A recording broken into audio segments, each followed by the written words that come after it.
చదవబడిన లేఖన భాగంలో నుంచి 10వ వచనం చదువుకుందాము. సంఖ్యాకాండము.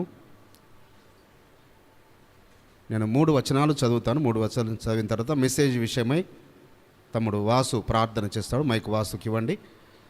మనం చదివబడిన లేఖన భాగం సంఖ్యాకాండం 23వ అధ్యాయంలో 10వ వచనము, అటు తర్వాత కీర్తన గ్రంథము 116, 15 వచనము, తర్వాత చివరిగా ప్రకటన గ్రంథం 14, 13.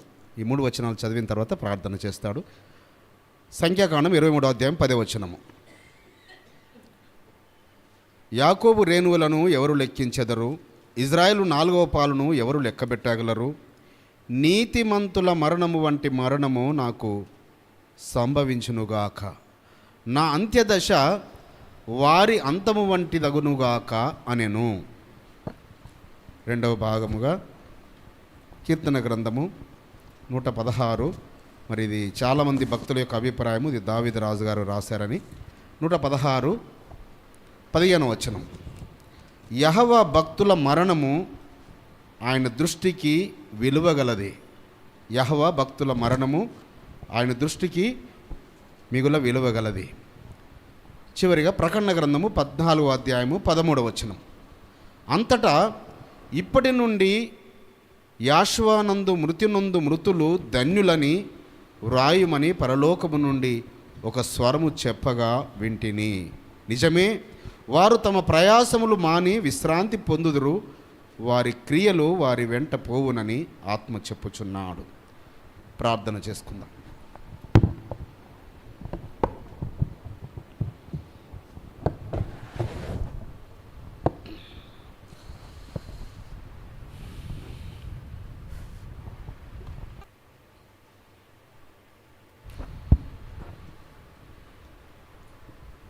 మహామహిమగల మా ప్రియ పరలోకపు తండ్రి, స్తోత్రం. మహాకాశములు పట్టజాలనివాడా, భూమిని ఆకాశమును నిర్మించిన మా ప్రియ పరలోకపు తండ్రి, మీ ఆత్మ మా మీద ఆలాడించుతుండగా మీ పరిశుద్ధమైన సన్నిధిలో మీరు ప్రత్యేకపరుచుకున్న మీ పరిశుద్ధ విశ్రాంతి దినమును మీరు ఏర్పాటు చేసుకున్నటువంటి స్థలములో కూడి సమాజముగా నీ పరిశుద్ధాత్మ కౌగిట్లో తండ్రి మేము భద్రపరచబడి మీ మాటలు విని తండ్రి మా జీవితాలను సరిచేసుకోవడానికి, అయా మీరు మాకు ఓదార్పు దయచేయడానికి, అయా మమ్మల్ని మీరు మీ కృపలో జ్ఞాపకం చేసుకోవడానికి మీరు ప్రత్యేకపరుచుకున్న ఈ దినమును బట్టి నాయన మీకే స్తోత్రం చెల్లించుకుంటున్నాం. అయా ఇంతవరకు తండ్రి నాయన మీరు స్తుతుల ద్వారా మహిమ పొందుకున్నారు, ఆరాధన ద్వారా తండ్రి మీరు మమ్మల్ని సరిచేస్తున్నారు. చదవబడినటువంటి వాక్యము ద్వారా తండ్రి మీరు మాతో మాట్లాడనైనటువంటి మీ అమూల్యమైనటువంటి మాటలను తండ్రి హృదయములో నింపుకొని దాని ప్రకారము మా జీవితాలను మీకు ఇష్టమైనటువంటి బిడ్డలుగా మేము ఉండునట్లు మీ కృప తోడుగా ఉంచి నడిపించండి తండ్రి. మీకు స్తోత్రం. అన్నయ్యను మీరు నిలబెట్టుకొని మీ మాటలు వినిపించడానికి తండ్రి మీరు ప్రత్యేకపరుచుకున్న ఈ సమయాన్ని బట్టి మీకు స్తోత్రం చెల్లించుకుంటున్నాం. అన్నను తండ్రి మీ ఆత్మచేత అభిషేకించండి, మీ పరిశుద్ధాత్మ సంచకరువు మీరు మాకు దయచేయండి తండ్రి. కూడి వచ్చిన మా అందరినీ ఆన్లైన్లో వీక్షిస్తున్న ప్రతి బిడ్డను మీరు దర్శించిన హృదయ అంచుల్లోకి వెళ్ళి వారి బాధలు, వేదలు, ఇరుకులు, ఇబ్బందుల నుంచి మీరు కృప చూపించిన మీరే భద్రతనిచ్చి కాపుదల దయచేయమని మరి ఒకసారి తండ్రి అన్నయ్యని మీ పరిశుద్ధాత్మ చేతిలో పెడుతూ మీ కృపగల హస్తంలోకి అప్పగించుకుంటూ మా ప్రియరక్షకుడు నజరేయుడైన యెషువా మెస్సీ నామంలో స్తుతించి వేడుకుంటున్నాను పరమ తండ్రి. ఆమేన్. ఆమేన్. Okay, thank you Vasu.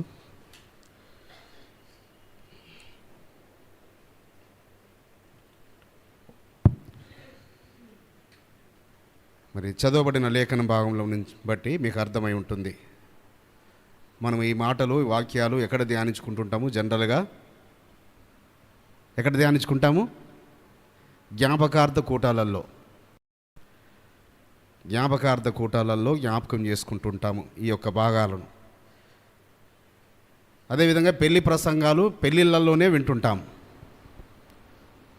కదా.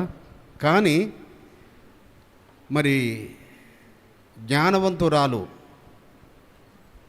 ఇల్లు కట్టుకునే జ్ఞానవంతురాలు లేక బుద్ధిగల కన్యకలు వారి సిద్ధలలో నూనెను సిద్ధపరచుకోవడానికి కొరకు ప్రతి విశ్రాంతి దినమున కూడా ఒక నూతన అధ్యాయముగా ఉండినట్లుగా మనము మరి వధువుగా సిద్ధపడుచున్న వధువు సంఘముగా ఉన్న మనము ఈ యొక్క మాటలను మనము జ్ఞాపకం చేసుకొని మనము నిజముగా ఈ భూమి మీదకి వచ్చిన వారు పుట్టినవారు గిట్టక తప్పదు కదా. మరణం అందరికీ సంప్రాప్తిస్తుంది. వారు ఎంత గొప్పవారైనా, వారు ఎంత రాజులైనా, ఎంత ధనవంతులైనా, ప్రపంచంలో ఉన్నతమైన ఐశ్వర్యవంతులైనా లేక దీన దరిద్రులైనా ప్రతి ఒక్కరికి మరణము పుట్టినవారు గిట్టక తప్పదు. కానీ పరలోకపు తండ్రికి ఆయన భక్తుల యొక్క మరణము విలువైనదని శ్రేష్టమైన గ్రంథము చెబుతున్నది. కానీ నిజంగా మరణం అంటే ఎవరికైనా సంతోషమా? ఇక్కడ కూర్చున్న వారు ఎవరన్నా చెప్పండి, మరణం అంటే నాకు సంతోషం అన్న వాళ్ళు ఎవరన్నా? ఎవరు? మరణం అంటే ఎవరికి సంతోషం? మరణం అంటే సంతోషం కాదు కదా, భయము. మరణం అంటే చాలా భయము.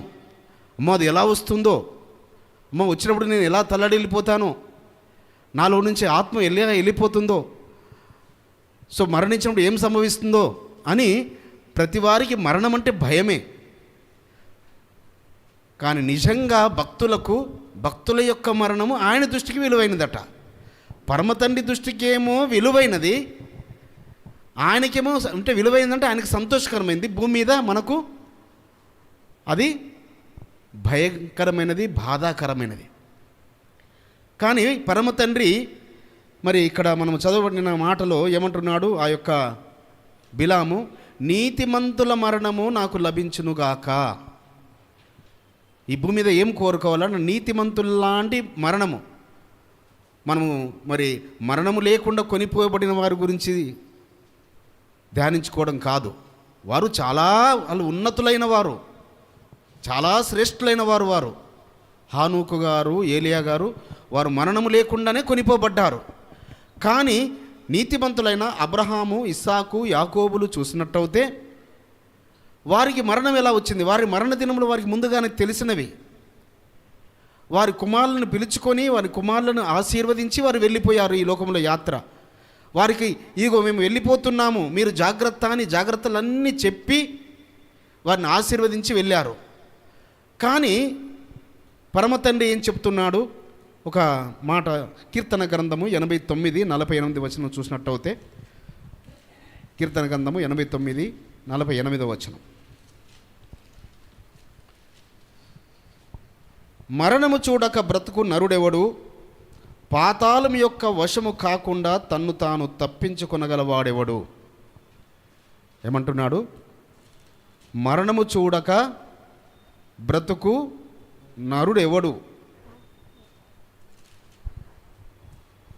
అంటే ఈ భూమి మీద మరణము చూడకుండా ఉండేవారు ఎవరూ లేరు.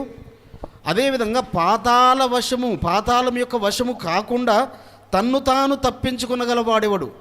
ఎవరన్నారా ఈ సృష్టిలో? ఏమి నరుడనున్నాడా? పాతాళము నుంచి తనను తాను తప్పించుకోగలిగిన వారు ఎవరనున్నారా? ఎవ్వరూ లేరు. తనను తాను పాతాళం నుంచి తప్పించుకోగలిగిన వారు ఎవరూ లేరు. అదేవిధంగా మరణము రుచి చూడకుండా ఉండని నరుడు ఎవరూ లేరు. ఒకే మహా అయితే మరి గ్రంథంలో, శ్రేష్టమైన గ్రంథంలో మెతూషేల గారు బ్రతికారు ఎక్కువ సంవత్సరాలు, 969 ఇయర్స్. సో దాదాపుగా 1000 ఇయర్స్. సో ఈ రీతిగా ఆయన 969 ఇయర్స్ అయినా మరణం పొందాల్సి వచ్చింది ఆయన జలప్రళయం కొద్ది రోజుల ముందు. కాబట్టి మరణము చూడకుండా ఉండేవారు ఎవరూ లేరు. అందుకే ఇదే మనం ఇందాక చదివిన 116వ కీర్తనలో దావీదురాజు గారు అంటున్నారు, 8-9 చూసినట్టయితే, మరణము నుండి నా ప్రాణమును, మైక్ తీసుకొని సహకరించండి. మరణము నుండి నా ప్రాణమును, కన్నీళ్లు విడవకుండా నా కన్నులను, జారిపడకుండా నా పాదములను నీవు తప్పించి ఉన్నావు. సజీవులున్న దేశములలో యెహోవా సన్నిధిని నేను కాలము గడుపుదును. ఏమంటున్నాడు? అయ్యా, నేను సజీవులున్న దేశంలోనే ఉండాలని మరి అనేక మార్లు మరణము నుంచి నా ప్రాణాన్ని కాపాడావు, కన్నీళ్లు విడవకుండా నా కన్నులను నువ్వు కాపాడావు. సో కన్నీళ్ళు విడవడం కూడా ఎవరికైనా ఇష్టమా? కన్నీళ్ళు విడవడం ఎవరికి ఇష్టం ఉండదు. మరణం పాలు కావాలని ఎవరికి ఇష్టం ఉండదు. కానీ అపవాది మనము కన్నీళ్ళు విడిచేటట్టుగా చేస్తుంటుంటాడు. మనల్ని మరణపు అంచుల్లోకి తీసుకెళ్తుంటాడు. మరణపు అంచుల్లో నుంచి కాపాడేవాడు పరమ తండ్రి, మరణపు అంచులకు వద్దకు తీసుకెళ్లేవాడు అపవాది. కాబట్టి మనము దీన్ని పరీక్షించుకొని చూసుకోవాలి. అవును, మనను మరణం వైపు ప్రేరేపిస్తున్నది ఏది? మరణపు అంచుల వరకు తీసుకెళ్తున్నది ఏంది? మనల్ని కన్నీళ్ల పాలు చేస్తున్నది ఏది? ఇదంతా ఎవరు? ఈ యుగ సంబంధ దేవత అయిన అపవాది. కాబట్టి మనమే పరీక్షించుకోవాలి. ఎవరి ఊరిలో ఉన్నాం మనము? ఆయనను నమ్మామని, ఆయన విశ్వసించామని, రక్షించబడ్డామని, ఆయన మార్గంలో నడుస్తున్నామని మనము భావిస్తున్నాము. కానీ ఎక్కువగా మనము ఎవరిని అనుసరిస్తున్నాము, ఎవరిని ప్రేమిస్తున్నాము? జీవాన్ని ప్రేమిస్తే మనము మరణపు టంచుల వైపు మనం వెళ్ళము, మరణం వైపుకు మనం ఆకర్షింపబడం. కానీ ఆయన చెప్పేది, పరమతాన్ని చెప్పేది, ఈ భూమి మీద మనిషికి 2 మరణాలు ఉన్నాయి. ఈ భౌతిక దేహము వారు ఎంతకాలమైనా ఈ భౌతిక దేహము మరణించవలసిందే. కానీ ఆత్మను ఇందాక పాటలో ఉన్నాడు కదా, మన భౌతిక దేహాన్ని చంపే మనిషికి మీరు భయపడుతున్నారు, కానీ ఆత్మను దేహమును రక్షించే ఆ పరలోకపు తండ్రికి భయపడాలి. ఈ లోకంలో ఏది లోకంలో యుద్ధాలు జరుగుతున్నప్పుడు కానీ, శత్రువుల చేతిలో కానీ, మరి దొంగల చేతిలో కానీ చనిపోతున్న వ్యక్తులు ఎవరికి భయపడుతుంటారు? మనుషులకు భయపడుతుంటారు, ఈ లోకపు మనుషులకు. కానీ మీ దేహాన్ని చంపే మనుషులకు మీరు భయపడకండి, మీ ఆత్మను దేహమును పరలోకమునకు చేర్చే ఆ పరమ తండ్రికి మాత్రము భయపడండి. ఆయనకు భయపడితే ఈ మరణంచులకు, ఈ లోకము కన్నీరు కార్చే స్థితిలోకి మనము వెళ్ళము, వాడి ఉరిలో ఉండము సుమా. సో వాడు తన ఉరిలోకి నెమ్మదిగా లాక్కెళ్తుంటాడు. మనకు తెలియకుండానే వాడు ఉరిలోకి లాక్కెళ్తుంటాడు, మరణపు అంచుల్లోకి. కాబట్టి బిడ్డలారా, పరమ తండ్రి చెప్తున్నాడు దావీదు రాజు గారి ద్వారా, అయ్యా నన్ను మరణము నుంచి, నా ప్రాణమును కన్నీళ్లు విడవకుండా నా కన్నులను, జారి పడకుండా నా పాదములను. ఎందుకు? మరణపు అంచుల్లోకి తీసుకెళ్ళి జారి పడేసేస్తాడు, మనని జారి పడిపోయే విధంగా చేసేస్తాడు అపవాది. సో ఈ లోకము ఆకర్షించే ఈ లోకం వైపు చూస్తుంటే, ఈ లోకము ఆశలను బట్టి మనం అనుసరించి నడుస్తుంటుంటే తప్పనిసరిగా మనము ఇక కాలు జారి పడిపోయే స్థితిలోనే ఉన్నాము, మరణపు అంచుల్లోనే ఉన్నాము. అందుకే ప్రసంగికారుడు సొలొమోను రాజు మరి అనేకమైన సుఖ సంతోషాలు అనుభవించి, ఇక బాధలు అనుభవించి చివరి దశలో రాస్తున్నాడు. 8వ అధ్యాయము ప్రసంగి గ్రంథము 8వ అధ్యాయం 8వ వచనం. గాలి విసరకుండా చేయుటకు గాలి మీద ఎవరికి అధికారము లేదు. మరణ దినము ఎవరికి వశము కాదు. ఈ యుద్ధమందు విడుదల దొరకదు. దౌష్ట్యము దానిని అనుసరించు వారిని తప్పింపదు. ఏమని చెప్తున్నాడు ప్రసంగికారుడు? గాలి విసరకుండా చేయుటకు గాలి మీద గాలి, బలమైన గాలి వస్తుంది. ఈ లోకంలో గాలి వచ్చేటట్టుగా ఫ్యాన్లు ఉన్నాయి, పెద్ద పెద్ద ఫ్యాన్లు ఉన్నాయి. కానీ గాలిని సృష్టికర్త వీచజేయ గాలిని ఆపగలిగేవాడు ఎవరైనా ఉన్నారా ఈ సృష్టిలో? ఏ యంత్రాలను ఉన్నాయా? ఏ టెక్నాలజీ అయినా ఉన్నదా? ఎవడైనా కనిపెట్టడానికి కనీసం ప్రయత్నం చేశాడా? సో గాలిని ఏ రీతిగా అయితే మానవుడు ఆపలేడో, ఈ మరణాన్ని కూడా ఆ మరణ దినమును కూడా. ఎందుకంటే కొందరు ఏమనుకుంటారంటే బలత్వరణం పొందుతుంటారు, సూసైడ్ చేసుకుంటుంటారు. వారు ఎలాగ అపవాది సంబంధులు, పాతాళములకు వెళ్ళవలసిన వారు. సో నేను మళ్ళీ చెప్తున్నాను, ఆత్మహత్య చేసుకునేవారు ఎవరు? అపవాది సంబంధికులు మాత్రం. ఆ ఆలోచనలు వస్తున్నాయంటే, ఆ తలంపులు వస్తున్నాయంటే, ఆ యోచనలు వస్తున్నాయంటే, ఆ తలంపులు కలగజేసేవాడు అపవాది. ఎందుకు? నేను ఏ రీతిగానైనా ఆ పాతాళముకు తీసుకువెళ్ళడానికి కొరకే.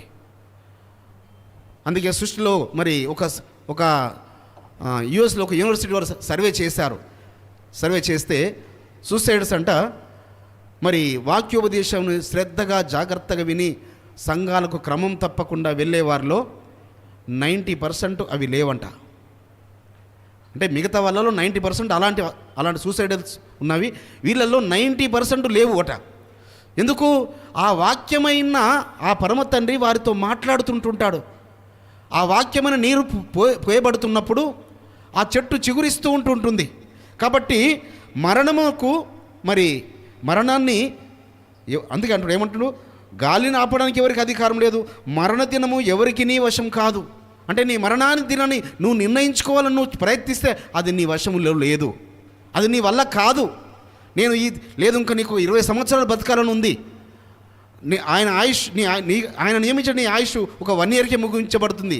నువ్వు 20 సంవత్సరాలు నువ్వు ఆపుకోలేవు. ఎందుకనగా ద గ్రేట్ అలెగ్జాండర్ ఆయన చాలా చిన్న వయసులో ఆయన ఒక మహారాజు అయ్యాడు. ఆయన పీరియడ్ చెప్పగలరా ఎవరన్నా? బిఫోర్ మెస్సయ్య 353లో ఆయన జన్మించాడు. 353లో. సో ఆయన 20 సంవత్సరాల వయసులోనే రాజయ్యి అసలు అనేక దేశాలను, గ్రీసు దేశము మొదలుకొని మన భారతదేశం ఇండియా వరకు అనేక దేశాలను జయించి ఆయన 13 సంవత్సరాలు చాలా అంటే తక్కువ కాలంలో చిన్న వయసులో ఒక రాజయ్యి, అందుకే ద గ్రేట్ అలెగ్జాండర్ అంటుంటారు, వేరే ఎవరికి లేదు, ద గ్రేట్ అలెగ్జాండర్ అంటారు. సో ఆయన 13 సంవత్సరాలు పరిపాలన చేసి అనేక దేశాలను జయించి చివరికి ఆయనకు ఒక మరణకరమైన వ్యాధి వచ్చిందంట. ఏమొచ్చింది? మరణకరమైన వ్యాధి. చాలా చిన్న ఏజ్లో, 33 ఇయర్స్ ఏజ్లో, 20 సంవత్సరాల వయసులో ఆయన రాజు అవుతే 13 సంవత్సరాలు అనేక దేశాలను జయించి ఆయన పరిపాలన చేస్తే, సో ఆయన కొదవేముంది, అనేక రకాల గొప్ప గొప్ప వైద్యులను పిలిపించుకున్నాడు. ఎంతోమంది వైద్యాలు వచ్చారు, వైద్యం చేశారు. ఎన్ని చేసినా ఆయన ఇక అయిపోతున్నది. అప్పుడు ఆ మరణించే ముందు ఆయన చెప్పాడట, ఆయన మరణించే ముందు, నా యొక్క పార్థివ దేహాన్ని మహానగరంలోని వీధుల్లో ఊరేగిస్తూ నా చేతులు పైకి పెట్టించండి, ఇలా నా 2 చేతులు పైకి పెట్టించండి, ప్లస్ నా యొక్క పార్థివ దేహాన్ని డాక్టర్లు మాత్రమే మోయాలి. ఎవరు మోయాలి? డాక్టర్స్ మాత్రమే మోయాలి. ఈ 2 కోరికలు ఆయన మరణానికి ముందు. నా చేతులు పైకి పెట్టించండి, డాక్టర్లు ఎందుకు? ఏమి వర్ధమానమైన అందించాడు ఈ ప్రపంచానికి? నేను ఖాళీ చేతులతో వచ్చాను, రిక్తహస్తాలతో వచ్చాను, రిక్తహస్తాలతోనే వెళ్ళిపోతున్నాను. అంటే దిగంబరిగా వచ్చాను, దిగంబరిగానే వెళ్ళిపోతున్నాను. ఇదిగో ఈ లోకంలో అనేకులైన వైద్యులు ఉన్నారు, నాకు అనేకమైన విస్తారమైన ధనం ఉన్నది. ఆ ధనము కానీ ఈ వైద్యులు కానీ నా ఆరోగ్యాన్ని బాగు చేయలేకపోయారు. కాబట్టి నా ఆరోగ్యం అనేది ఈ వైద్యులలో లేదు, లేక నా చేతిలో లేదు, నా డబ్బులో లేదు, నా ఐశ్వర్యంలో లేదు అని ఆయన మరణానికి ముందు తన దగ్గరి వారికి చెప్పి ఆ రీతిగా చేయించుకున్నాడట. కాబట్టి ఎంత గొప్పవారైనా, వాళ్ళు ఎంత సామ్రాజ్యాలు పరిపాలించినా, సో వారు మరణము పాలు కావాల్సి, కానీ ఆ మరణానికి ముందు మరణము ముళ్ళు విరిసిన ఆ రక్షకుని కలిగి ఉన్న ప్రజలు వారు ధైర్యముగా వారు ఈ లోకములో యాత్ర ముగిస్తారు. అందుకే ఆ యొక్క బిలాం, అబద్ధ బోధకుడైన బిలాం అంటున్నాడు, అక్కడ బలిపీఠం కట్టించాడు. చూడండి, బలిపీఠం కట్టించాడు, యెహోవాకే బలి అర్పిస్తున్నాడు. 7 బలిపీఠాలు కట్టించి 7 ఎద్దులను 7 పొట్టేలను అర్పించి యెహోవా యుద్ధాన్ని విచారణ చేస్తున్నాడు. ఏమని? అయ్యా, నీ పిల్లలను నేను శపించాలా? ఏమని విచారణ చేస్తూ, నీ పిల్లలను నేను శపించాలా? జాగ్రత్త, నీ నోట నా మాటలు ఏ ఉంచుతానో అవే. అందుకే అంటున్నాడు, ఆయన శపించలేదే, నేనేమని శపించగలను? వారు దీవించబడిన జనం. కాబట్టి సొత్తు తీసుకొని సోదెగాడైన బిలాము వచ్చి మరి తాను శపించడానికి వచ్చాడు, కానీ పరమ తండ్రి తన నోట ఆశీర్వచనములు ఉంచాడు. కాబట్టి బిడ్డలారా, మనం ఎవరిని శపించకూడదు. ఎవరిని శపించినా మనము మరణముకు దగ్గర అవుతున్నామని అర్థం. ఈ భూమి మీద ఎవరినైనా మనం శపిస్తున్నాము అంటే మనము పాపము చేసి మనము అందుకే కదా భక్తిహీనులు ఆయుష్ ఏమైపోతుందని చెప్తుంది గ్రంథము. భక్తిహీనుల ఆయుష్ తరిగిపోతుంది, నీతిమంతుల ఆయుష్ పెరుగుతుంది. సో దీర్ఘాయుష్షు మనం పొందుకోవడము, నీతిమంతులుగా ఉన్నప్పుడు మన ఆయుష్ పెరుగుతుంది. భక్తిహీనులై వారు ఆయుష్ తరిగిపోతుంది. ఓకే, భక్తిహీనులుగా లేక వాళ్ళు భక్తులుగా లేకపోతే వారికి నియమించబడిన ఆయుష్ ఉంటుంది. వారికి ఒక నియమించబడిన ఆయుష్ ఉంటుంది. కానీ భక్తిహీనులైపోయేమో ఆయుష్ను తగ్గించుకుంటారు. మరి భక్తులైన వారు, నీతిమంతులైన వారు వారి ఆయుష్ను పెంచుకోగలుగుతారు. కాబట్టి బిడ్డలారా, మరి ఇక్కడ గాలిని మనం ఆపలేము, మరణాన్ని ఆపలేము. అదేవిధంగా కొన్ని సమయాలలో మోషే గారు మరి ఆ ఇజ్రాయేళ్లను యాత్రలో, కానాను యాత్రలో ఉన్నప్పుడు ఒక చోట వచ్చినప్పుడు వారు, మేము చాలా బాగా తిన్నాం అక్కడ ఐగుప్తు దేశంలో, మాకు చేపలుండే, కీరలుండే, దోసకాయలుండే, చాలా మంచి మంచి ఆహార పదార్థం తిన్నాము. ఈరోజు ఏంది, ప్రతిరోజు ఈ కూడే తినాలా, అది ఈ చప్పుడు కూడే తినాలా ప్రతిరోజు? వారు తింటున్న ఆహారం ఏంది? దేవదూతలు తినే ఆహారం. వారు కష్టపడకుండా, శ్రమ పడకుండా, సో తెల్లవారి హస్తలకల్లా రెడీగా ఉంటుంది ఆహారం. సో అంత శ్రేష్టమైన ఆహారం తింటున్న వారు, వారికి ఏంటి, పళ్ళల్లో అది ఇరుక్కోవడం లేదు. పళ్ళల్లో ఇరుక్కోవాలి కదా, మాంసం తింటుంటేనే కదా పళ్ళల్లో ఇరుక్కునే. ఇదేంది స్మూత్గా వెళ్ళిపోతుంది, ఆరోగ్యవంతమైన ఫుడ్ ఇది. ఇది తింటే ఎన్ని సంవత్సరాలైనా ఆ వస్త్రాలు పాతగిలలేదు, ఆ చెప్పులు అరిగిపోలేదు. సో వారికి మంచి ఆరోగ్యం ఉంది, అది అవసరం లేదు. వారికి ఆరోగ్యాన్ని పాడు చేసే ఆహారం కావాలి అని, అయ్యా ఇదిగో ఏం చేయాలి అంటే, అప్పుడు మరి పరమ తండ్రి ఏం చేశాడో అప్పుడు ఆ సందర్భంలో అంటాడు, అయ్యా ఈ ప్రజలకుతో నేను ఎక్కడా నేను భరించేది వీరిని, ఎంతకాలం నేను భరించాలి, నేనే గర్భంలో వీరిని ధరించానా, నన్ను తీసుకువెళ్ళయ్యా అంటుంటాడు, నన్ను చంపేసేయా అంటాడు. ఎక్కడ చూడండి అన్నమాట, సంఖ్యాకాండము, ఈరోజు బైబిల్ రీడింగ్లో చూసి ఉంటారు. సంఖ్యాకాండము 11వ అధ్యాయము 14-15 వచనాలు. ఈ సమస్త ప్రజలను ఒంటిగా మోయ నా వలన కాదయ్యా, ఈ సమస్త ప్రజలను నేను ఒంటరిగా మోయడము, అది నేను భరింపలేని భారము, నీవు నాకిట్లు చేయదలిచిన ఎడల నన్ను చంపుము, నా మీద నీ కటాక్షము వచ్చిన ఎడల నేను నా బాధను చూడకుండానట్లు నన్ను చంపుము. అయ్యా ఏంటి బాధ, ఏంటి శ్రమలు, నాకు ఇంతమందికి నేను ఎక్కడి నుంచి తీసుకురావాలి మాంసాహారము అని, అయ్యా నన్ను చంపు అని. మరి చూడండి, విసిగిపోయి వేసారిపోయి నీతిమంతుడైన భక్తుడైన పరమ తండ్రితో ముఖాముఖిగా మాట్లాడుతున్న మోషే గారు ఆ మాట అంటున్నాడు. కానీ ఆయన అనగానే చంపడానికి సిద్ధంగా ఉన్నాడు పరమ తండ్రి ఏమైనా? అదే రీతిగా ఏలియా భక్తుడు కూడా మరి ఆయన ప్రార్థిస్తే 3.5 సంవత్సరాలు వర్షం కురవలేదు. మళ్ళీ ఆయన ప్రార్థించిన వెంటనే వర్షం వచ్చింది. అప్పుడు ఆయన ఏమంటున్నాడు, మరణాపేక్ష కలిగిన వాడై, మొదటి రాజుల గ్రంథము 19వ అధ్యాయము 4వ వచనంలో, మొదటి రాజులు 19:4, తాను ఒక దిన ప్రయాణము అరణ్యములోనికి పోయి ఒక బదిరీ వృక్షము క్రింద కూర్చుండి మరణాపేక్ష గలవాడై, యెహోవా నా పితరుల కంటే నేను ఎక్కువ వాడను కాను, ఇంత మట్టుకు చాలును, నా ప్రాణము తీసుకొనుమని ప్రార్థన చేశాను. సో ఏలియా గారు చూడండి, అనేకమైన అద్భుతాలు చేశాడు. ఆయన ప్రార్థన చేస్తే ఆకాశం నుంచి అగ్ని దిగి వచ్చి ఆ బలి అర్పించబడింది. మరి 3.5 సంవత్సరాలు నుంచి వర్షము లేని స్థితిగతుల్లో విస్తారమైన వర్షము కురిసింది. అయినప్పటికీ ఆయన ఏమంటున్నాడు, అయ్యా నేను ఇంకా ఈ బాధ నేను పడలేను, ఈ యెజబేలు యొక్క బాధ పడలేను. యెజబేలు ఏమంటుంది? యెజబేలు లాంటి స్త్రీలు మరి అక్కడక్కడ ఉంటుంటారు. వారి జీవితాలలో వారి భర్తలకు వారు మరి ఏ రీతిగా ఉన్నారు? యోగ్యురాలైతేనేమో తన పెనిమిటికి కిరీటముగా, మూర్ఖురాలైతే తన ఎముకలకు ఏం చేస్తుంది? ఎముకల కుళ్ళు, ఎముకల క్యాన్సర్ తెచ్చే భార్యలు ఉంటుంటారు. భర్తలకు ఎముకల క్యాన్సర్ తెచ్చే, మరి భార్యలకు ఎముకల క్యాన్సర్ తీసుకొచ్చే భర్తలు ఉంటారు. ఓన్లీ భార్యలకే రాయబడిందని కాదు అక్కడ. సో అది భార్యలకు భర్తలకు. మరి భర్తలు కొందరు తాగుబోతులై, తిరుగుబోతులై, తిట్టుబోతులై భార్యలను బాధ పెట్టి భార్యలకు ఎముకల క్యాన్సర్ వచ్చి రావడానికి కారకులవుతుంటుంటారు. అలాంటి యెజబేలు మరి ప్రతినపూనింది, నేను ఏలియాను చంపే వరకు నేను నిద్రపోను అని.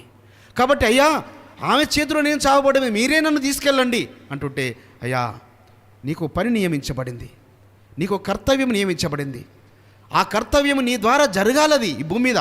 కాబట్టి బిడ్డలారా, మనము కావాలంటే మనం వెళ్ళిపోవాలంటే ఆయన తీసుకెళ్ళాడు. మనం అయ్యా నాకు ఈ శ్రమలే భరించలేను, శ్రమానుభవనకే నరుడు ఈ భూమి మీద పుడుతున్నాడు. శ్రమానుభవంకే. అవును, సంతోషం అనుభవించాలి కానీ శ్రమలు అనుభవించవా? సంతోషం అనుభవిస్తావు కానీ శ్రమలు అనుభవించవు. శ్రమలు వచ్చినప్పుడు ఆయన గుర్తొస్తాడు కానీ సంతోషంలో ఆయన జ్ఞాపకం చేసుకోవా?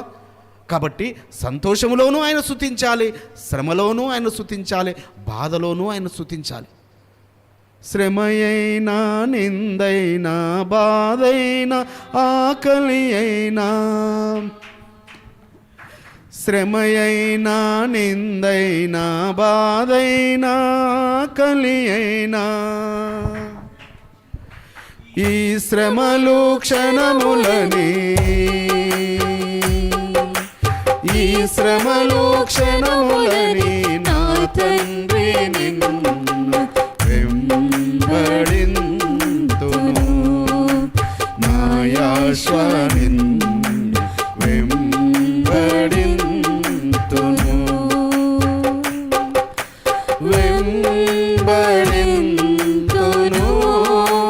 నా యాశ్వ నిన్ను వెంబడింతును,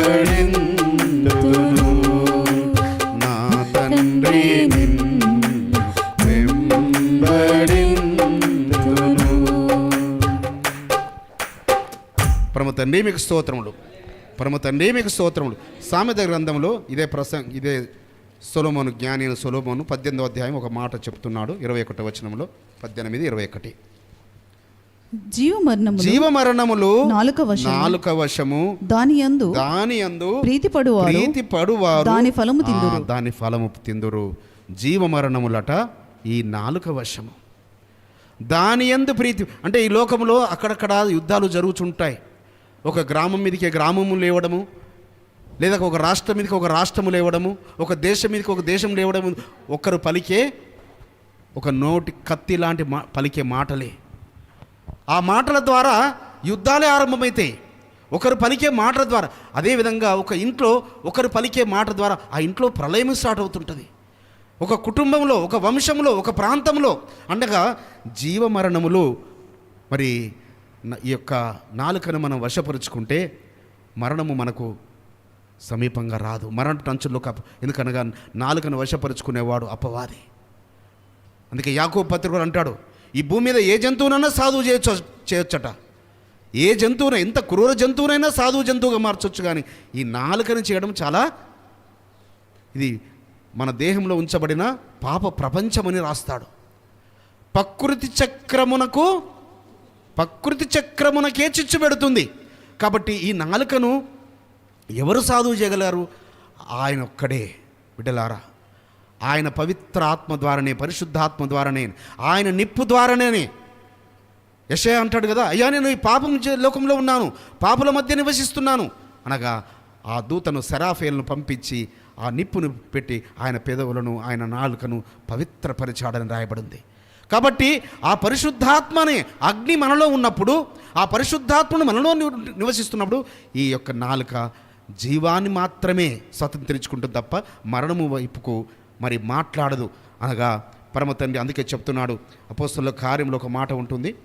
దానికన్నా ముందుగా యోబు భక్తుడు ఏమంటారు ఒకసారి చూసుకుందాం. యోబు గ్రంథము 14వ అధ్యాయము 10, 11, 12 వచనాలు. యోబు గ్రంథము 14వ అధ్యాయము. అయితే నరులు మరణమై కదలలేక పడియుందురు. నరులు ప్రాణము విడిచిన తర్వాత వారేమైపోవుదురు. తటాక జలములు ఎట్లు ఇంకిపోవును. నది నీరు ఎట్లు ఎండి హరించిపోవును. అలాగుననే నరులు పండుకొని తిరిగి లేవరు. ఆకాశము గతించిపోవు వరకు వారు మేలుకొనరు. ఎవరును వారిని నిద్ర లేపజాలరు. ఏమని చెప్తున్నాడు? నరులు మరణమై కదలలేకపడి ఉంటారు. సో మరి ఆ మరణించిన తర్వాత చాలామంది అక్కడ వేదనతో, బాధతో అంటుంటారు, నానా నువ్వు లేవవా, నువ్వు లేచి అన్నం తినవా, నువ్వు టీ తాగవా, నాన్న నాతో మాట్లాడవా, ఒక చివరి మాట మాట్లాడవా, ఇగో నీ చెల్లి వచ్చింది, ఇదిగో నీ తల్లి వచ్చింది, నీ అక్క వచ్చింది, ఇలా అక్కడ రోధిస్తుంటుంటారు. కానీ వారు కదలలేరు. కాబట్టి బిడ్డలారా, మరణము మనకు వచ్చిన తర్వాత మన స్థితి, మనం మరణించిన, అందుకే ప్రసంగికారుడు అంటాడు, ఎందుకంటుంటాడు, ఒకని జన్మదినము కంటే ఒక మరణ దినము మేలు అని ఎందుకు అంటుంటారంటే అక్కడికి వెళితే మనకు జ్ఞానోదయం కలుగుతుంది. మరణించిన వారింటికి వెళితే ఆ మరణించిన వ్యక్తి యొక్క మంచి పనులన్నీ జ్ఞాపకం చేసుకొని వారు బాధపడుతుంటారు, ఏడుస్తుంటారు, శోకమెత్తి ఏడుస్తుంటారు వాళ్ళు అక్కడ. సో వారి మంచి అన్నీ గుర్తొస్తుంటాయి. కాబట్టి ఈ భూమి మీద బిడ్డలారా బ్రతికి ఉన్నప్పుడే ఎందుకంటే మరణం ఎవరికి వస్తుందో ఎప్పుడు వస్తుందో ఎవరికి తెలియదు సుమా. ఇంకా ఈ రోజులలో చెప్పాలంటే వయసు లేదు, 20 సంవత్సరాలు లేదు, 25 లేదు, 30 లేదు, 40 లేదు, 70 సంవత్సరాలు హాయిగా ఉంటున్నారు, 30-40 సంవత్సరాలు హఠాత్తుగా వెళ్ళిపోతున్నారు. కాబట్టి మరణం ఎప్పుడు సంభవిస్తుందో ఎవరికి సంభవిస్తుందో మరి ఒక భక్తుడు మరి పూర్వం రోజులలో మరి గొప్పగా పరిచర్య చేసిన బ్రాహ్మణ కుటుంబం నుంచి రక్షింపబడ్డ ఆర్ఆర్కే మూర్తి గారు మరి ఒక మరణం గురించి మీరు ఇంతకుముందు కొందరు విని ఉంటారు. మరణం గురించి ఒక ఆయన జరిగిన సంఘటన చెప్పాడన్నట్టు. ఆ ఈస్ట్ గోదావరి డిస్టిక్లో ఒక మారుమూల గ్రామంలో మరి ఒక వ్యక్తి మరణించారంట. సేవకుడు, ఆ బీద సేవకుడు మరి అక్కడ అదే పరిచర్య చేస్తున్నాడు. ఏ కార్యక్రమం ఆయన్ని చేయాలట ఆ సేవకుడే. అది పెళ్ళైనా, అది ఇంకా పుట్టిన బిడ్డ ఇంటి మరి ఆ పేరు పెట్టడమైనా, ఏదైనా చివరికి మరణమైనా ఆయన్నే వెళ్ళి మరి భీమవరంకు వెళ్ళి, ఈస్ట్ గోదావరి లేక వెస్ట్ గోదావరి అన్నట్టు, భీమవరం అంటే భీమవరం వెళ్ళి ఆ బాక్స్ తీసుకొని వెళుతున్నాడట. ఆ వెళుతున్న సమయంలో మరి ఆ రోజులలో ఏంటి ట్రాన్స్పోర్టేషన్ సరిగా లేదు. ఒక లారీలో మరి ఆ యొక్క బాక్స్ను పెట్టుకొని మరి వెళ్తున్నప్పుడు అప్పుడు ఏదో మరి కొద్ది రూపాయలు ఇచ్చే బాక్స్ను తీసుకెళ్తున్నాడు. ఆ సమయంలో మరి ఆ వెనకాల డ్రైవర్ ముందు వెళ్తున్నాడు. మరి తీరా ఆ బాక్స్ను పెట్టుకొని వెళ్తున్న వర్షం వచ్చిందట. ఆ వర్షం వచ్చినప్పుడు ఆ బాక్స్లో ఆయన మరి వెళ్ళి ఆ పైన మూత వేసుకున్నాడు ఆ వర్షానికి తడవకుండా. సో అక్కడ మరి వేరే కార్పెట్ ఏమి లేనట్టున్నాయి వేసుకుని వెళుతున్న సమయంలో ఇంకా కొంత దూరం వెళ్ళిన తర్వాత ఇంకొక 2 ప్రయాణికులు వచ్చారట. అతను వెళుతున్నప్పుడు మరి ఈ వర్షం ఆగిపోయింది. ఆ వర్షం ఆగిపోయినప్పుడు అతను లేచి చూశాడన్నట్టు. ఆ బాక్స్ తీసి ఆ డోర్ తీసి చూశారు కదా వీరిద్దరూ ఏమైపోయారు. ఆ ప్రయాణం చేస్తున్న లారీలోంచి వీళ్ళు దూకేశారు. అంటే అందులో ఉన్న వ్యక్తి అంటే దేహం అనుకున్నారు, చనిపోయిన వ్యక్తి అనుకున్నారు. అంటే మరణం అంటే మనిషికి ఎంత భయమో. సో అది చూసి మరి తర్వాత వారి సంగతి ఏమైందో తెలియదు. కానీ సో మరణం అనగా ప్రతి వారికి భయమే. సో మరణంలోంచి మరి లేచిన వ్యక్తి అంటే మరి భూతంలాగా కనబడుతుంది. కాబట్టి మరి అది అసాధ్యం కదా. మరి ఆ దేహం ఆ బాక్స్లో నుంచి లేవడం అనేది అసాధ్యం కదా. కాబట్టి ఆ మరణానికి వారు భయపడ్డారు. కాబట్టి బిడ్డలారా, మన మరణం ఎప్పుడు వస్తుందో మనకు తెలియదు. మన మరణము అది ఈ రోజే వచ్చినట్టు అవుతే, ఈ రాత్రే వచ్చినట్టు అవుతే మన గురించి మనం ఏంటి, ఈ భూమి మీద ఏం చేస్తాం, మన గురించి ఏం మాట్లాడుకుంటారు, మనం నిజంగా అక్కడికి వెళుతామా, అనే రాజ్యాన్ని చేరుకుంటామా? అయితే మరణించిన వారిని ఎవరు లేపలేరు కదా. అవును, ఈ లోకానుసారంగా మరణించిన వారిని ఎవరు లేపలేరు. కానీ మరణాన్ని జయించిన నజరేడైన యాషువా మెస్సయ్య మాత్రము ఆయన మరణాన్ని గెలిచి లేచాడు. కాబట్టి ఆయన యందు, అందుకే అపోస్తలుల కార్యంలో మరి పేతురు గారు మాట్లాడుతున్న ఒక మాట మనం అక్కడికి వెళుతాం. అపోస్తలుల కార్యం 2వ అధ్యాయము 24వ వచనం.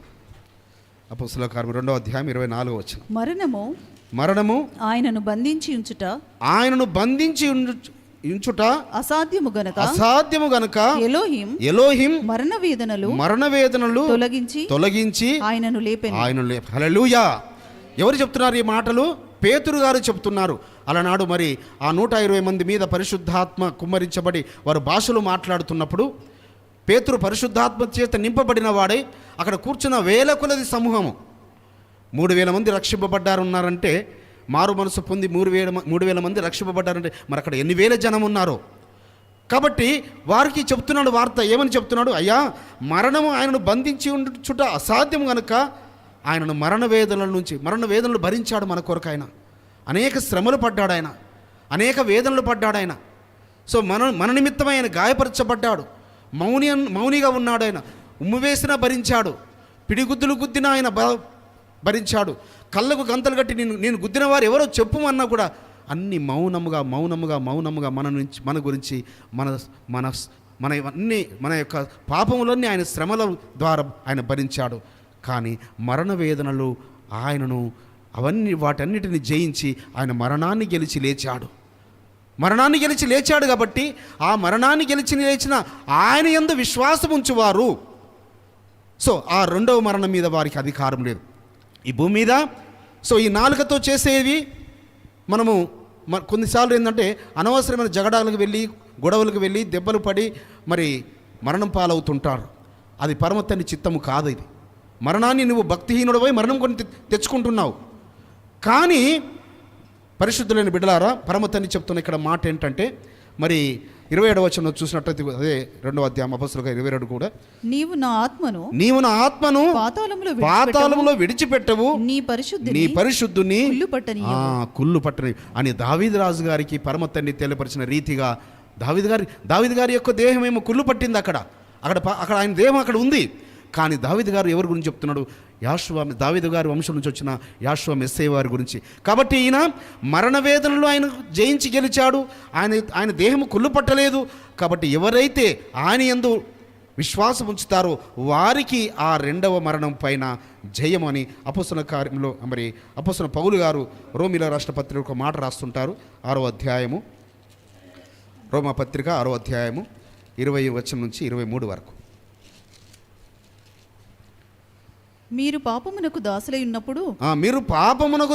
ఉన్నప్పుడు నీతి విషయమై నిర్బంధము లేని వారై ఉంటిరి. అప్పటి క్రియల వలన మీకేమి ఫలము కలిగెను? వాటిని గురించి మీరిప్పుడు సిగ్గుపడుచున్నారు. వాటి అంతము. కొద్దిసేపు ఆగండి. ఇక్కడ ఏమంటున్నాడు? అప్పుడైతే మీరు పాపమునకు దాసులై ఉన్నారు. మీరు ఎప్పుడు గురించి చెప్తున్నాడు? మారు మనసు పొంది రక్షింపబడక మునుపు సంగతి, నీతిని తెలుసుకోనక మునుపు, నీతిమంతుడైన యాషువ నా గురించి ప్రాణం పెట్టాడు, రక్తం కార్చాడని తెలుసుకోనక మునుపు నీవు ఏమై ఉన్నావు? నీవు నీతి విషయంలో నీకు నిర్బంధం లేదు. ఎటంటడు తిరిగావు, ఎక్కడ నీకు ఇష్టం వచ్చిన రీతిగా బ్రతికావు, నీకు ఇష్టం వచ్చిన చోటెల్లా వెళ్ళావు. నీ కళ్ళు ఇష్టపడ్డాయన్న చూడమన్నదన్న చూసావు, నీ చెవులు వినమన్నదన్న విన్నావు, నీ దేహం ఆశించిన దానికల్లా వెళ్ళావు, నువ్వు తినకూడని అన్నీ తిన్నావు, అనుభవించని అన్నీ అనుభవించావు. ఎందుకప్పుడు నిర్బంధం లేకుండా, నీతంటే నీకు తెలియదు, నిర్బంధం లేకుండా బ్రతికావు. అప్పుడు పాపం విషయంలో నువ్వు పాప దాహముతో నువ్వు పరిగెత్తావు. కానీ ఇప్పుడు మారు మనసు పొంది ఇప్పుడు రక్షింపబడిన తర్వాత ఇంకా అదే పాపదాహము నీలో ఉంటే, ఇంకా పాపం వైపే నువ్వు వెళుతుంటుంటే, ఇంకా నీకు ఆ పాపపు చూపులే ఉంటుంటుంటే, ఇంకా నీకు ఆ పాపపు తలంపులే ఉంటుంటే, నువ్వు ఆ పరిశుద్ధుని మళ్ళీ మళ్ళీ మళ్ళీ మళ్ళీ ఆయనను సిలువకు వేసి గుచ్చుతున్నావు మేకులతో, మళ్ళీ మళ్ళీ మ్రానుకు వేసి నీ కనులతో చూస్తున్నావు అంటే, సో కనులతో చూడమంటేనే అది మన స్క్రీన్ మీద కనబడాలి. యోబు గారు రాసిన గ్రంథం 31 మొదటి వచనము, నేను కన్యకను ఎలాగూ చూచెదను, చూస్తే పరమందున్న ఆ స్వాస్థ్యం ఏమవుతుంది, పరమందున్న ఆయన ఆజ్ఞ ఏమవుతుంది అంటే కన్యకను చూస్తేనే. అందుకే యాషువ మెస్సయ్య ఎవరేమంటారు? పరస్త్రీ. ఇంతకుముందు వ్యభిచారం అన్న మాట మీరు విన్నారు కదా. ఇప్పుడు నేను చెప్పేది ఏంది? మీరు పరస్త్రీని మోహము చూపుతో చూస్తే అయిపోయింది. ఏమైపోతుంది? నువ్వు చేసే నీతి అంతా బూడిదలో పోసినా. కాబట్టి బిడ్డలారా, ఇక్కడ చెప్తున్నాను అన్నట్టు, నీవు అప్పుడైతే పాపమునకు దాసువై ఉన్నావు, పాపమునకు దాసురాలవై ఉన్నావు, నీతి విషయమై నిర్బంధం లేని విధంగా ఉన్నావు. అప్పటి క్రియల వలన మీకేం ఫలం కలిగింది? మీకు ఏం ఫలం వచ్చింది చెప్పండి? నువ్వు క్షణికానందంతో ఆనందించావు కావచ్చు, కానీ నీ దేహాన్ని పాడు చేసుకున్నావు. నీ దేహమును మాత్రమే కాదు, నీ దేహమును ఆత్మను పాతాళములో వేసే ఆ పరమతన్ని దుఃఖపరిచావు. ఓకే, అప్పుడు నిర్బంధం లేకుండా. కానీ ఇప్పుడు ఏం చేస్తున్నావు? ఇప్పుడు ఏమంటున్నాడు చూడండి, వాటిని గురించి మీరిప్పుడు సిగ్గుపడుచున్నారా కారా? వాటి అంతము మరణమే. ఎందుకు? వాటి అంతము మరణము. కాబట్టి ఇప్పుడు వాటిని జ్ఞాపకం చేసుకున్నప్పుడు ఒకసారి అనిపిస్తుంది కదా, అవును కదా, ఇలాంటి తప్పు విధానాలు నేనేనా చేసింది, అయ్యో నాకు ఇంకా కొంచెం ముందుగా ఈ వాక్యం తెలుసుంటే బాగుండు, ఇంకా కొద్ది చిన్న వయసులో నాకు వాక్యం తెలుసుంటే బాగుండు, నేను మధ్య వయస్కులు వచ్చిన తర్వాత, లేక నా వయసు అంతా అయిపోయిన తర్వాత, నేను వృద్ధాప్యం వచ్చిన తర్వాత నాకు ఈ రక్షణ దొరికిందే. కానీ నేను బాల్యదినం నుంచే. కాబట్టి బిడ్డలారా, మీరు బాల్యదినం నుంచి నీతిని అనుసరిస్తున్న బిడ్డలారా, మీరు ధన్యులు ధన్యులు ధన్యులు ధన్యులు ధన్యులు బిడ్డలారా మీరు. సో మరి మేము ఈ భౌతిక దేహంతో ఈ యొక్క యవ్వనంలోకి వచ్చిన తర్వాత, యవ్వనం దాటిన తర్వాత భౌతిక దేహంతో చేసిన వాటిని తప్పనిసరి ఈ భూమి మీద అనుభవించవలసిందే. ఈ శరీరంతో చేసింది, ఈ శరీరంతో అనుభవం, అదే చెప్తున్నాడు ఇక్కడ. వాటి అంతము మరణము కదా. అయినను ఇప్పుడు పాపము నుండి ఇప్పుడు పాపము నుండి విమోచింపబడి ఎలోహింకు దాసులైనందున పరిశుద్ధత కలుగుటయే మీకు ఫలము, దాని అంతము నిత్య జీవము. హల్లెలూయా, హల్లెలూయా. ఇప్పుడేంటి బిడ్డలారా? ఆయనను ఇప్పుడు ఏంటి? మీరు పాపము నుంచి విమోచింపబడి ఎలోహింకు అప్పుడేమో పాపమునకు దాసులయ్యారు, అనగా అపవాదికి దాసులయ్యారు. అప్పుడెవరికి దాసులయ్యారు? అపవాదికి దాసులయ్యారు. ఇప్పుడేమో ఎలోహింకు దాసులు అవుతున్నారు. అయితే ఇంకా మిమ్మలను మీ తలుపు దగ్గరకు వచ్చి తడుతున్నాడా వాడు పాపం వైపు కానీ, మరి వానికి మీరేమవుతారు? భార్యలు అవుతారు. వాడు మీ భర్త అవుతాడు. ఎవరికి భార్య అవుతారు? అపవాది క్రియల వైపు చూస్తే, అపవాది వాటి ఆకర్షితులు అవుతే, అపవాది సంబంధికులతో కలిసి సహవాసం చేస్తే, అపవాది సంబంధమైన మాటలు మాట్లాడితే ఎందుకు మనం వధువుగా సిద్ధపడుతున్నాం కదా, మనము నీతిమంతులముగా ఆయనకు భార్యలు అవ్వాలని. కానీ అపవాది వైపు చూస్తూ అపవాది సంబంధమైన చేస్తుంటుంటే అపవాది భార్యలమే,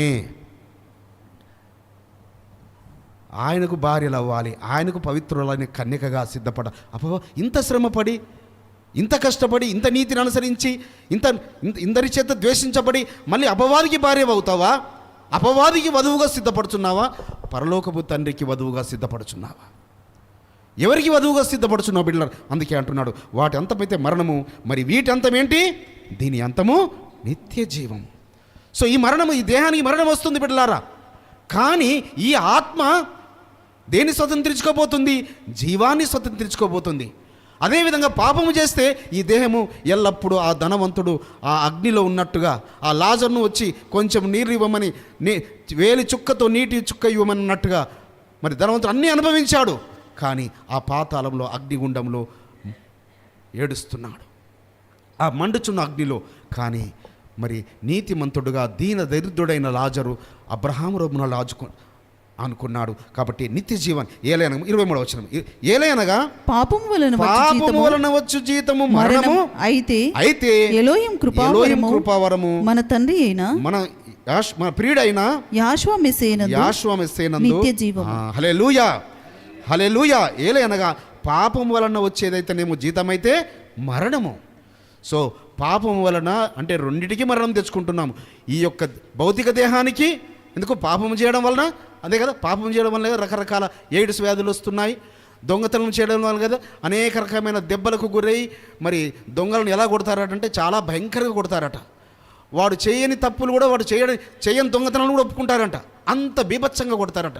సో వాడు ఏమైపోతుంది? వాడు దొంగతనం చేయడం వాని దేహం అంతా నశించిపోయి, కృషించిపోయి, ఆ దెబ్బలకు వాడికి త్వరగా రోగాలు వచ్చి నాశనమై చనిపోతారు. అంటే ఈ భౌతిక దేహము ఆ పాపాలు చేయడం వల్ల త్వరగా చనిపోతుంది. అదేవిధంగా మరి అంతము నరకము. కానీ నజరేయుడైన యెహోవా మెస్సీయ ద్వారా, ఆయన కృప ద్వారా మనం వరము పొందుకున్నాము, నిత్య జీవమనే. కాబట్టి బిడ్డలారా, మరి ఆయన యందున్న వారికి మరణించడను భయం లేదు, ఆయన యందుండి మరణించడం భయం లేదు. ఎందుకనగా మనము నిత్య జీవాన్ని స్వతంత్రించుకోబోతున్నాము. రోమాపత్రిక 8వ అధ్యాయము, అదే రోమాపత్రిక 8వ అధ్యాయము 5వ వచనం నుంచి కొన్ని మాటలు చూసుకుందాము. శరీరానుసారులు శరీర విషయముల మీద మనసునుంతురు, ఆత్మానుసారులు ఆత్మ విషయముల మీద మనసునుంతురు. శరీరానుసారమైన మరణము, ఆత్మానుసారమైన మనసు జీవమును సమాధానమునై ఉన్నది. హల్లెలూయా, హల్లెలూయా. కాబట్టి శరీరానుసారులైతే, అనగా ఎవరు శరీరానుసారులు? ఎవరైతే అపవాదిని ఎక్కువగా ఇష్టపడతారో, ఎవరైతే ఈ లోకాన్ని ఎక్కువగా ఇష్టపడతారో, ఎవరైతే ఈ లోక సంబంధంగా ఎక్కువ బ్రతకడానికి ఇష్టపడతారో. ఎందుకంటే ఈ లోకపు నటన గతించబోతున్నది బిడ్డలారా, ఈ లోకపు నటన. సో ఓకే, నువ్వు ఎంత గొప్పవాడివైనా, ఎంత రాజువైనా, ఎన్ని చేసి నువ్వు బ్రతుకుతావేమో ఈ భూమి మీద కొంతకాలము. కానీ శరీరానుసారులేమో శరీర సంబంధమైన వాటి మీద మనసు ఉంచుతారు, కానీ ఆత్మానుసారులు ఆత్మ విషయం మీద మనసు ఉంచుతారు. ఎందుకనగా ఆత్మానుసారమైన మనసు జీవము, సమాధానం. నీ కుటుంబంలో సమాధానం, ముందుగా నీ దేహం అనే ఆలయంలో సమాధానం ఉంటుంది, నీ కుటుంబంలో సమాధానం ఉంటుంది. ఆయనతో పరలోకముతో సమాధానపరచడానికే కదా ఆయన నీ గురించి, నా గురించి ప్రాణం పెట్టింది. సో నీ గురించి నా గురించి ఆయన శ్రమలు పడింది. కాబట్టి బిడ్డలారా మరి ఆ రీతి 11వ వచనం ఒకటి చదువుకుందాం. అదే మృతులలో నుండి యాషోవాను లేపిన ఆత్మ మీలో నివసించిన యెడల మృతులలో నుండి యెహోవా మెస్సీయను లేపిన వాడు చావునకు లోనైన మీ శరీరములను కూడా మీలో నివసించుచున్న తన ఆత్మ ద్వారా జీవింపజేయును. హల్లెలూయా, హల్లెలూయా. మృతుల్లో నుంచి అనగా మృతిని గెలిచిన, సమాధి గెలిచిన యెహోవా మెస్సీయలో ఉన్న ఆత్మ మీలో ఉన్నట్లయితే, అదే ఆత్మ మీరు కలిగిన వాటైతే, అదే ఆత్మ ద్వారా మీరు రక్షింపబడినట్టయితే, అదే పరిశుద్ధాత్మని మీరు కలిగినట్టయితే అపవాదికి ఎంత మాత్రం మీరు చోటివ్వరు, ఆ లోకం వైపు చూడరు, అపవాది సంబంధికుల వారు మీరు ఉండరు. కాబట్టి వారి అంతమేమో మరణము, మన అంతమేమో జీవము. కాబట్టి యెహోవా మెస్సీయ ఏ రీతిగా సమాధి నుంచి లేచాడో అదే మరి మొదటి తెస్సలోనికీయుల పత్రిక 4వ అధ్యాయంలో ఈ మరణించిన సమయంలోనే మరి చెబుతుంటారు. ఈ వారంలోనే 2 మరణ వార్త మనకు మరి డాక్టర్ ఎస్ఎస్ రెడ్డి మన వారికి చాలామందికి డాక్టర్ ఎస్ఎస్ రెడ్డి అంటే తెలుసు. మరి పోయిన సండే 9th నాడు, అదేవిధంగా లతాచలం యొక్క అన్నయ్య జానన్న వాళ్ళిద్దరు కూడా ఒకే రోజు మరి మరణ వార్తలు మనకు తెలిసినాయి. కాబట్టి వారు వారు ఏ రీతిగా వారు ఆయన యందు వాళ్ళు జీవించారో, సో వారు ఒక నిరీక్షణ కలిగి మరి యెహోవా మెస్సీయ వారు లేపి యెహోవా మెస్సీయను వారు విశ్వసించారు కాబట్టి, యెహోవా మెస్సీయను ప్రకటించారు కాబట్టి, యెహోవా మెస్సీయందు జీవించారు కాబట్టి, యెహోవా మెస్సీయ ఏ విధంగా మరణాన్ని గెలిచి లేచాడో అదే విశ్వాసంతో, అదే నిరీక్షణతో వారు జీవించారు కాబట్టి, వాళ్ళు నిద్రించారు కాబట్టి వారు సమాధి నుంచి లేస్తారు. అందుకే చివరిగా ప్రకటన గ్రంథంలో 14వ అధ్యాయం 13వ వచనం చదువుకొని ముగించుకుందాం. 14:13 ప్రకటన 14:13. అంతటా ఇప్పటి నుండి ఎలోహిం నందు మృతులు ధన్యులని వ్రాయుమని పరలోకము నుండి ఒక స్వరము చెప్పగా వింటిని. నిజమే వారు తమ ప్రయాసములు మాని విశ్రాంతి పొందుదురు, వారి క్రియలు వారి వెంట పోవునని ఆత్మ చెప్పుచున్నాడు. కాబట్టి బిడ్డలారా, ఈ భూమి మీద జీవించినంత కాలము మన తర్వాత ఏం మాట్లాడుకుంటారు? సో వారి వెంట ఏం వెళ్ళిపోతున్నాయి? అందుకే అంటారు, ఇప్పటి నుండి ఆయన యందు యెహోవానందు మృతులైన వారు ధన్యులు. ఎవరు అంటే యెహోవా మరణ పునరుత్థానముల యందు విశ్వాసముంచి అంతకుముందు పాపమునకు దాసత్వమునకు అప్పగించబడిన ఈ దేహములను నీతికి దాసులుగా చేసుకొని ఆ నీతిమంతుడైన యెహోవాను కలిగి ఆ యొక్క నీతిని మరి నీతి మరణము నుంచి తప్పిస్తుంది. కాబట్టి ఆ నీతిమంతులు ఇప్పటి నుండి నిద్రించిన మృతులు ధన్యులు అని మరి పరలోకములో ఉన్న దూతలు పద్మాసు దీపంలో పరవాసి అయిన యోహాను గారు చెప్తున్నారు. అయితే వారు ఏం చేస్తున్నారు? వారి భూమి మీద వారి ప్రయాసాలు మానుతున్నారు, వారు నిద్రిస్తున్నారు. మరి మనం రాత్రి నిద్రించి ఉదయకాలంలో లేస్తామనే నిరీక్షణతో మనం నిద్రిస్తున్నాము. కానీ వారు శాశ్వత నిద్రలోకి వెళ్ళారు, గాఢ నిద్రలోకి వెళ్ళారు. కానీ ఒకానొక దినమున ఆ యెహోవా మెస్సీయ వారి ఆత్మలను వెంట పెట్టుకుని రాబోతున్నాడు. కాబట్టి మన నిరీక్షణ ఇదే బిడ్డలారా. సో ఈ భూమి మీద మనము పుట్టిన వారికి గిట్టక తప్పదు, కానీ మనం మళ్ళీ లేస్తామని, మన వారిని చూస్తామని. సో పరిశుద్ధుల రాజ్యం ఇక అది యుగయుగాలు ఆ రాజ్యం కొరకు. అందుకే ఆయన భక్తుల మరణం ఆయనకు విలువైనదట. సో అందుకే అపోస్తలుడైన పౌలు గారు ఏమన్నారు? మరణించుట నాకు బ్రతుకుట అయితే మెస్సయ్య, చావైతే లాభమే అన్నాడు. ఎందుకు లాభం అంటే నిత్య శాశ్వతమైన నిద్రలోనికి. ఇక డైరెక్ట్గా ఎప్పుడు లేస్తాడు? ప్రతిరోజు లేచి ఉదయకాలము చూసే శ్రమలు కాదు ఆయన చూసేది. ప్రతిరోజు లేచి ఉదయకాలంలో లేచి మళ్ళీ ఆ అనేకుల గురించి కన్నీరు ప్రార్థన కాదు, దూతలతో కలిసి లేవబోతున్నాడు. మళ్ళీ వేవేల దూతలతో వెంట పెట్టుకొని రాబోతున్న ఆ యొక్క సమూహంలో, ఆ యుగయుగాలు జీవించే రాజ్యంలో చేరుతారు. ఆ యొక్క శాశ్వత నిద్ర అంటే రాత్రి పడుకుంటే మన శ్రమలన్నింటి నుంచి, బాధలన్నింటి నుంచి విశ్రాంతి పొందుకుంటాం కదా, పొద్దున ఫ్రెష్ అవుతాము. ఏ రీతిగా పొద్దున ఈ రాత్రి పడుకొని ఉదయకాలంలో ఫ్రెష్ అవుతున్నామో, ఆ శాశ్వత నిద్రలో కూడా ఆ యొక్క పరిశుద్ధులను చూసి, ఆ పరిశుద్ధులతో కలిసి మన వారందరూ కలుస్తారు అక్కడ. మన వారందరూ మన ఆత్మీయులైన, మన రక్త సంబంధి, మన బంధువులు, మన స్నేహితులు, మన నిద్రించిన వారందరూ కూడా అక్కడ డైరెక్ట్గా లేచామంటే అక్కడ వాళ్ళని కలుసుకోవడమే, వాళ్ళని చూడడమే. కాబట్టి అందుకు ఇది గ్రహించి నాకు అది మేలు, అది లాభం అన్నాడు. కాబట్టి ఇప్పుడు మీరు చెప్పండి, ఇప్పుడు మరి రాత్రి పడుకొని ఉదయం లేవడము ఎక్కువ సంతోషకరమా, శాశ్వతమైన నిద్రలోకి వెళ్ళడము, లేచి ఆ పరిశుద్ధులను చూడడము ఇష్టమా? ఏది శ్రేష్టమో? మనం కావాలంటే అది వెంటనే దొరికేది కాదు. మాకు ఈ రోజే మరణం కావాలంటే దొరికేది కాదు. నువ్వు అనుభవించాలి. ఈ భూమి మీద మనకు ఆయన ఆయుష్ నియమించాడు. అయితే ఏ పర్పస్తో నిన్ను పంపించాడో ఆ పర్పస్ నువ్వు నెరవేర్చినప్పుడు డెఫినెట్గా ఆ యొక్క శాశ్వత రాజ్యమును నీవు స్వతంత్రించుకుంటావు, ఆ పరిశుద్ధుల గుంపులో చేరుతావు. పరమ తండ్రి ఆ రీతిగా మనల్ని వర్ధిల్లజేసి ఆశీర్వదించును గాక. ఆమేన్.